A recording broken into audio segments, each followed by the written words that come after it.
everybody. Bill Thornton, SoCalsabre here, and welcome to this episode of Let's Talking About the Buffalo Sabres. I'm really happy to be on. I scheduled this a few days ago, and then my internet went down yesterday, and it just got back up about 20 minutes ago. The guys had to replace everything, routers, boxes in the garage, I don't know, all that stuff. But anyway, up and running just in time. I was afraid that if I didn't get up, how I was going to notify anybody that might come on to watch it live. But anyway, I'm going to talk about we're 10 games into the season now. 10 games, 7-3. Am I surprised? A little bit, but we've had good Octobers for the last couple of years, and then everything seemed to go to pot. We went out there, went on that West Coast trip, and in the first 3 games, we just handled them. Edmonton, Calgary, and Vancouver handled them just, handily, and then we go into Seattle, who we have never beat yet, and look so terrible and look really, really bad. We come back home, and Montreal beats us, and I'm going, uh-oh, here we go again.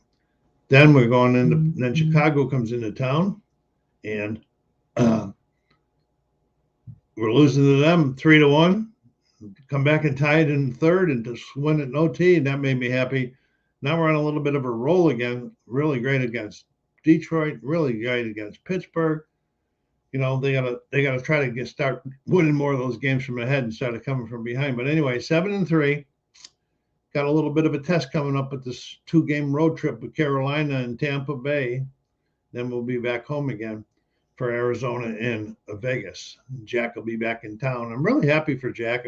I'm happy for the Sabres that he's not on the Sabres no more, but I'm happy for him that he has recovered and he's starting to make a name in Vegas. He's doing fairly well this year. So good for him. Good luck, Jack. Anyway, back to us. So that's where we are, 7-3, second place in the division. But the division all the way down to like 7th has got 10 points. We got 14 points. But these are the games in September or October and November that can take you out of the playoffs later. And that's well, hopefully that doesn't happen again. I hope we can stay, playing 500 golf for 500 for a couple times. But what is going on with the stats with the team? My goodness. Rasmus Dahlin and Tage Thompson with 14 points each. 13 goals between the two of them. Rasmus got 6. He set that new NHL record for defenseman scoring in 5 straight games. And open the season up, and then he got 8 assists. Tage is on a roll, 7 assists, 7 goals. Then we got Alex Tuch, 7 goals, 3 assists. And Victor Olofsson with 8 goals. Yeah, sure, a few of them have been empty netters, but it's 8 goals. That's the end. It's pretty cool. JJ Peterka has got 6 points. I'm glad for him. He's one of the young guys that I was rooting for. And Jack Quinn scored his first last night for this season, so that was real nice. And Jack's also got an assist. Some of the things somebody keeps wanting me to answer messages or something. Okay, I'll answer it later. That's still another thing from Frontier. Some of the things, I'm going to go down here and look at a few other things. Some of the things that I can't find the record or the stats for hits, but we are getting just hit way too much, out hit. And then the faceoffs. Our top faceoff guys are Middlestaff and Cousins at 48.3. Nobody at 50% again, unless you want to count Skinner, but he has only done like 4 of them, I think. He's 25 for 25 and 14, so that's 64%. So they need to let him be taking more in the offensive end or the defensive end during the games. But shots. I don't know what else I can say about them. They're getting out hit too much. We're not doing, in my opinion, we're not tough enough. And I know we have 3 of our big defensemen that are out. Okay, 3 of ours. So we're starting with 50% of the guys that started the season are already out. But Samuelson's a big loss as far as hitting goes. Lucasson, he's a big hitter too. So those 2 guys are being missed. The guys that are filling in for them too, and Henry, Yokiharu, they're doing a fair job. But I think that the the other teams in the league are going to be really trying to press the D, trying to pound the D, trying to pound the D.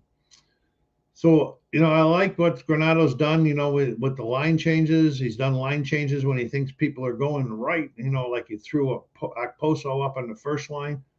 And, man, a little bit of magic for a couple of games there. And then Tuck went down. I think he's with Dylan Cousins and Paterka or Quinn. I forget who's on the line. And anyway, and they've scored some too. So, Casey Middlestaff. Hey, Casey's scoring this year a little bit. He's got a goal and 6 assists. That's 7 points from a centerman.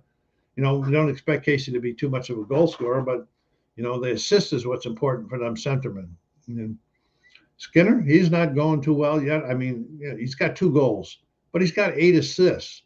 So all of the other guys are punching in the goals and everything. Skinner's is tied for the lead in the team with assists, so that's going to count. I think Jeff will come through. Give Jeff, I'm saying 20 plus goals for the season. Okay, we're at the 8 game or the 10 game mark. That's 1/8 of the season. So at the average he's on now, he was get 16, probably 17, but he'll pick that pace up a little bit. And so I don't know if if you have any questions or remarks about the Sabres in the first 10 games, please put it down in the remarks section, and then go down and I don't have too much to say, but I didn't prep a lot because I was caught short because of my internet going out. So anyway, go down there and hit that like button. Subscribe if you haven't done so yet. Let's push it out in your social media channels. And so this is SoCalsabre saying, everybody, take care of yourselves, be kind to each other, and stay safe.